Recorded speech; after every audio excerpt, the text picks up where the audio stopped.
boys. Masongweda akudiwa nevanhu boys. But haasi kunyatsofamba. Chii chiri kunyatsoitika? Mavhiyusi haasi kunyatsomhanya zvakanaka. Oyo. True.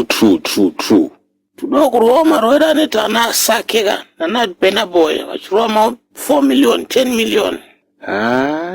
Inyaya yekuti vana veZimbabwe vari kumira zuva nezuva kunzoko. Unozivawo kuti zvinhu hazvina kumira mushe.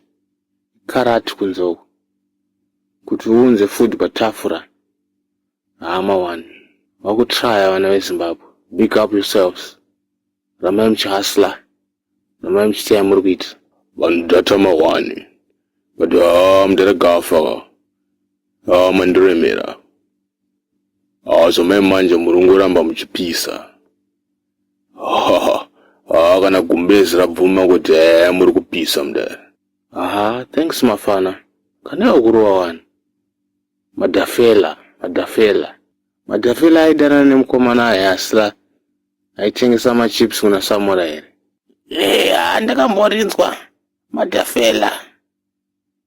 Ndiri pagosto pambare pangu apa netimu rangu. Manje ndine muzukuru wangu akabva atorambana nebhebhi rake ranga riri Madafela. Saka song iyoyo inomitra boss ngaite anoida. Mawani mudare. Ko mudara wingi. Kusema makazosiya bhebhi richienda nemvura richiyeredzwa.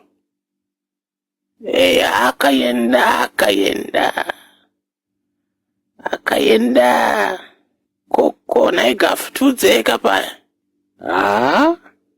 Kusateerera plus kusavimbika boys. Ndosana Madafela izvozvizvi. Kwewe kila tii kana wanyura haunotonyura here. Kati uchazonyura. Mawani boys seruda izvi.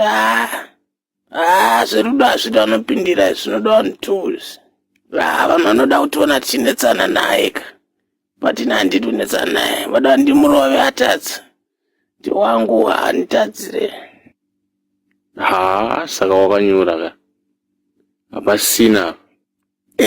Ndozviripo. Yeah. But toda kutenda vana veZimbabwe. Vautitsigira. Support yenyu tinoida. Support yenyu yakakosha. Oyo. Thanks mafans edu oyo. Saka ndezvo edu. Timbochinja post vana. Ari kudriver ndiani, awenda achidriver ndiani. But toda kufila kasong ya Baba Mandebo. R&B remix yagadzirwa Killer T. Kana ndanyura. Mudara mawemba R&B. Nasati ndamboemba R&B. Amen, ndaiswa rekatinzwe. Ndamboenzwa. Mudara makuimba R&B ka. Makaiswa pa R&B